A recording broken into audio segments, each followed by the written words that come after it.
This is called fair use and is allowed for purposes of criticism, news reporting, teaching, and parody, which doesn't infringe of copyright under 17 USC 107. Now, there is one group of these interdimensional entities throughout the multiverse that has not been taken over and dominated by the Archons, which are the reptilians.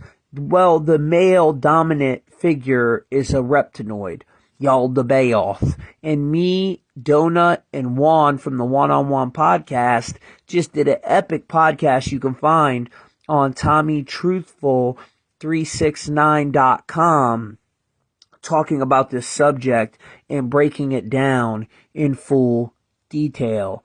You know, alien is a new modern made-up word. These are the entities that were in the Gnostic texts, and this is why the Gnostics were murdered. And the leader of these archons is a reptinoid. He's a serpent with the lion's head. His name is Yaldabaoth. But there's many different type of archons. And you can find this full blog / video on TommyTruthful369.com too. Remember the movie The Avengers? We had the Archon subliminal programming in that, the Chitauri, the ones that invaded, and the black sun, the portal symbolism. Then we have the mantids, these insectoids we've seen in Men in Black. And in the movie The Matrix, how they're harvesting energy from us. More Archon subliminal messaging. They are feeding off of us. This is why they keep us in a state of fear. They're eating this loose energy. And there's one that looks like an unborn baby, the Greys, these mantid types, the reptilian, even the ones that look like the Palladians, the Nordics, they're all archons. However, Dante called the devil simply a worm. Yaldabaoth is the creator of the visible realm, or what we would call today the Matrix. Prince of the creative forces in humans. Yaldabaoth and his creations are referred to as serpent, before the Latin Church Father doctored the original Greek texts, that simply read worm. Therefore, we know Yaldabaoth is a type of human parasite or worm who seeks to rule and or be the chief archon over humankind. This is further discussed in the Apocryphon of John, where he is called ignorant darkness. And when the light had mixed with the darkness, it caused the darkness to shine. And when the darkness had mixed with the light, it darkened the light, and it became neither light nor dark, but it became dim. Now the archon who is weak has three names. The first name is Yaldabaoth, the second is Sutlers, and the third is Samael. And he is impious in his arrogance which is in him. For he said, I am God and there is no other God beside me, for he is ignorant of his strength, the place from which he had come. Yaldabaoth had a multitude of faces, so that he could put a face before all of them, according to his desire, when he is in the midst of seraphs. He shared his fire with them, therefore he became Lord over them. Because of the power of the glory he possessed of his mother's light, he called himself God. And he did not obey the place from which he came. And he united the seven powers in his thought with the authorities which were with him. For Yaldabaoth said, I am God and there is no other God beside me. Sophia casted him from her, outside that place, that no one of the immortal ones might see it, for she had created it in ignorance. And she surrounded it with a luminous cloud, and she placed a throne in the middle of the cloud that no one might see it except the Holy Spirit, who is called the Mother of the Living. This is the first archon who took a great power from his mother, and he removed himself from her and moved away from the places in which he was born. He became strong and created for himself other eons with a flame of luminous fire which, still, exists now. And he joined with his arrogance which is in him and begot authorities for himself. The gods noticed how arrogant he was, thinking he was God, and showed him an image of a real God. He was immediately jealous and tried to make a creature in their image. Thus, Adam The Old Testament god is Yaldabaoth. That didn't fit the desired narrative of powerful, male church leaders in the 4th century CE, so the Gnostic texts were mostly destroyed. However, righteousness always prevails. Some survived. You know, and we're not just talking about black extraterrestrials. We're talking about a whole range. There are as many different colors, there are many more different types of beings, human like us beings, out there in our local 52 star cluster. If you go to Google and you look up our local star cluster, you'll see there are about 52 stars, and we're pretty much in the center of that, which makes us in a very coveted area. It has to do with major stargates where you can travel from galaxy to galaxy, being there. So it's a very coveted area. So negative ETs have come in for a long time to control the beings and that mega gate. So there's out of all of those 52 star systems, there's only one group that was never taken over, and it was a group of tall African Zulu looking people, and they developed far beyond. They were the first ones to travel from planet to planet, but the thing is, they never developed technology. They developed a spiritual shamanism type technology. They used crystals and other types of stones and even plants and stuff to focus their abilities. We talked earlier about how we've discovered that we're held together, our atoms and electrons, and they're all held together by many black holes.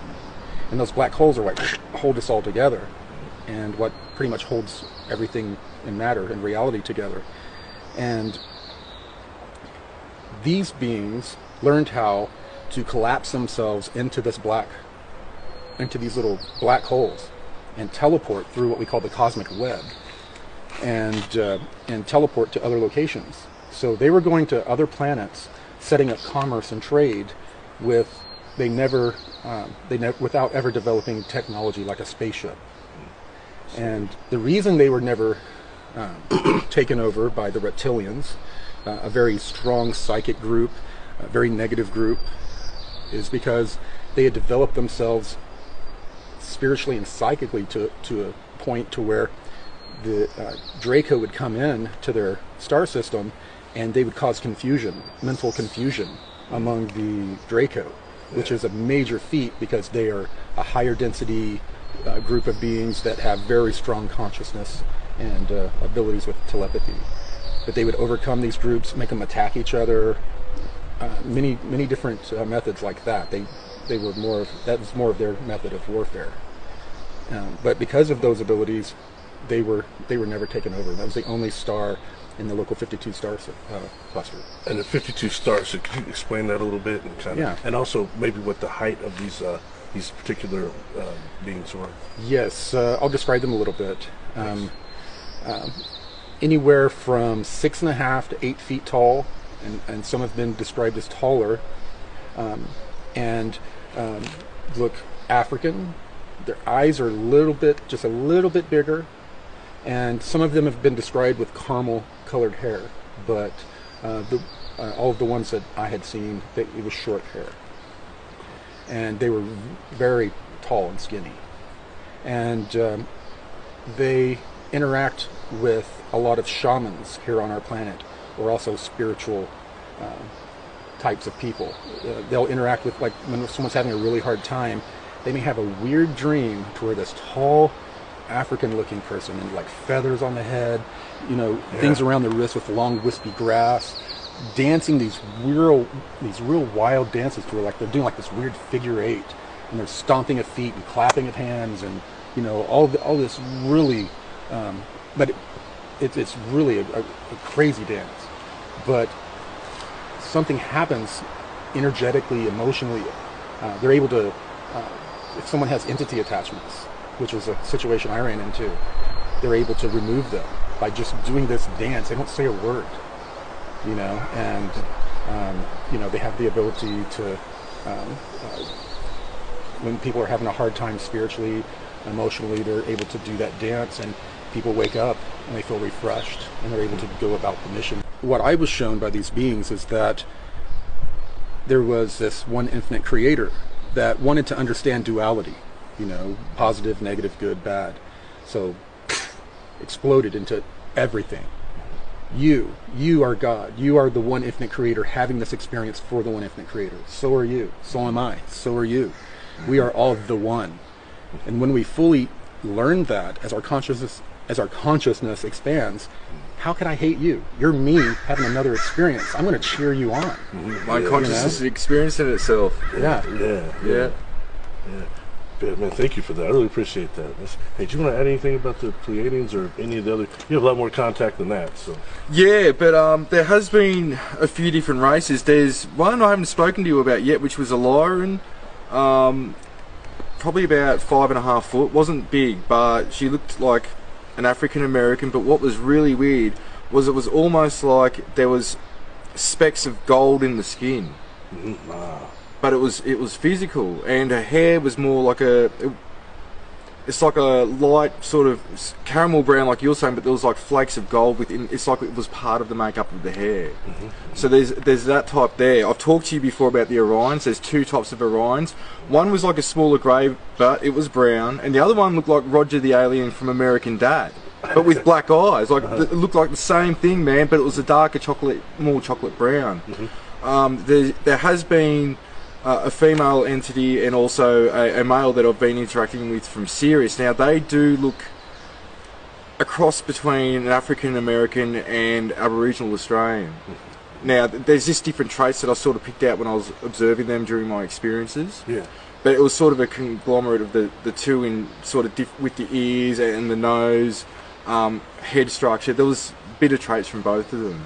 And lastly, I'll go into just quickly with the Pleiades. I talked to you before about this, that after the Orion Wars and a lot of the fighting throughout the galaxy, eventually these races that were surviving, that got over their indifferences, evolved spiritually and technologically and kept that on par. They met up in the Pleiades. Far down to what we perceive from, it's more like how we perceive it in our future, and that's when they came back and started working on ancient civilizations.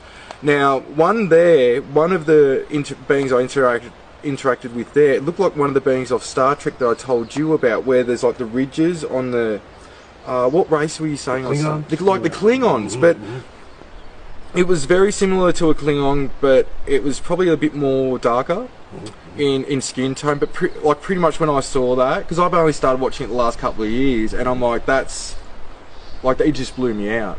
But you know, there's of course, you know, white beings in Orion as well. Some of them, you know, people talk about the Nordics. I don't believe the Nordics come from there. I believe they're more like Earth. It's sort of like Earth, but I've seen, you know, well, you'll have ones with brown hair, blue eyes, brown eyes, you know, blonde hair. It's a mixture. Some of these beings are us from the future. Exactly. That are coming back, because we were talking earlier, what's going on out there is not a big galactic space war, it's more of a temporal war. They're fighting over timelines. They want, you know, even the Draco, they claimed that on a different timeline, the dinosaurs developed into them, and they developed into a species that was advanced and should be existing on this planet right now. That they claim that this outside group came in and destroyed the reptilian experiment and put a mammalian experiment here, and then began to transplant humans from all over the galaxy to this one place for a grand experiment. Shadows played a trick on my eyes. Creatures in my bedroom at night. Lately I have not been sleeping fine. I can't get no peace of mind. Though I could be better than I've ever been. Got friends, a family, and a place to stay. Though I should be better than ever when I see my loved ones every day. I know for every laugh we share today, there'll be a teardrop later.